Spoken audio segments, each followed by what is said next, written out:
پتہ ہے ہمیں نماز کیوں بوجھ لگتی ہے؟ کیونکہ ہم نماز کا مقصد نہیں جانتے۔ نماز صرف ایک ڈیوٹی نہیں بلکہ ایک اپرچونٹی ہے اللہ سے بات کرنے کی۔ اگر آپ نماز کا مطلب سمجھیں گے تو آپ کو پتہ چلے گا سورہ فاتحہ سے لے کر آخری سلام تک نماز اپنے آپ میں ساری کی ساری دعا ہے، آپ کے اور اللہ کے درمیان ہمیشہ رہنے والی دعا۔ اللہ اپنی عبادتوں کے معاملے میں کسی بھی انسان پر بوجھ نہیں ڈالتا۔ جہاں تک اس کی عبادتوں کی بات ہے وہاں تک اس نے ہم پر صرف وہی کچھ فرض کیا ہے جو ہم آسانی سے کر سکیں اور جس میں ہمارے لیے بھلائی ہو۔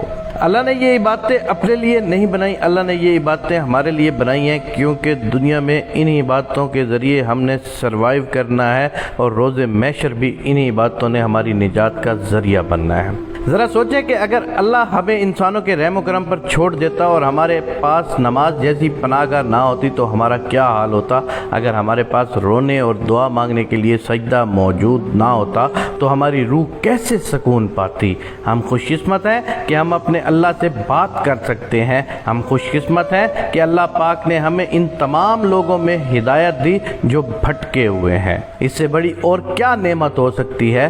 نماز کائنات کی سب سے محفوظ جگہ ہے، ایسی جگہ جہاں برتر اور کمتر دونوں ایک جیسے ہوتے ہیں، ایسی جگہ جہاں نیکوکار اور گناہگار دونوں برابر ہو جاتے ہیں۔ ابھی کچھ دیر پہلے میں نے ایک کوٹیشن پڑھی جو یہ تھی، تنہائی میں کبھی چاند کو دیکھنا اور دیکھ کر سوچنا کہ رسول اللہ صلی اللہ علیہ وآلہ وسلم بھی اسی چاند کو دیکھا کرتے تھے، لیکن ہم جائے نماز پر کھڑے ہو کر یہ بھی نہیں سوچتے کہ یہ وہی جگہ ہے جہاں رسول اللہ صلی اللہ علیہ وآلہ وسلم ہر مشکل گھڑی میں آیا کرتے تھے اور صرف اللہ سے مدد مانگتے تھے، اور صرف اس جگہ پر کھڑے ہونے سے اللہ نے ان کی کیسے کیسے وسیلوں سے مدد کی تھی یہ تو ہم بھول ہی جاتے ہیں۔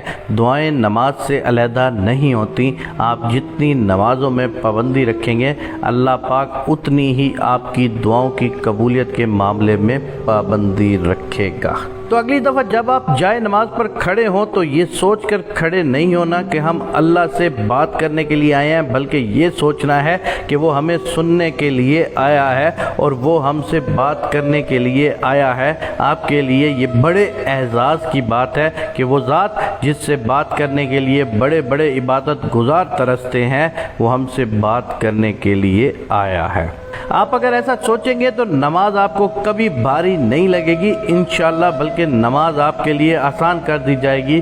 بس ایک دفعہ کوشش کرنی پڑتی ہے پاؤں کو جائے نماز پہ کھڑا کرنے کی، پھر اگلی دفعہ آپ کو آپ کا دل جائے نماز کی طرف لا کھڑا کرے گا۔ میں اپنے اللہ پاک سے یہ دعا کرتا ہوں کہ جتنے لوگوں نے نمازیں پڑھی ہوئی ہیں ان کی نمازوں کو قبول فرما، اور جو لوگ نماز کی طرف نہیں آ رہے ان کے دل میں ایمان کی کوئی روشنی جلا اور وہ تجھ تک نماز کے لیے آ سکیں اور سجدہ ریز ہو سکیں۔ میرے پاک پروردگار، آج ہم تجھ سے اپنے کیے ہوئے گناہوں کی معافی مانگتے ہیں اور تجھ سے التجا کرتے ہیں کہ ہم سے یہ سجدے کی توفیق تا قیامت نہ کھینچنا۔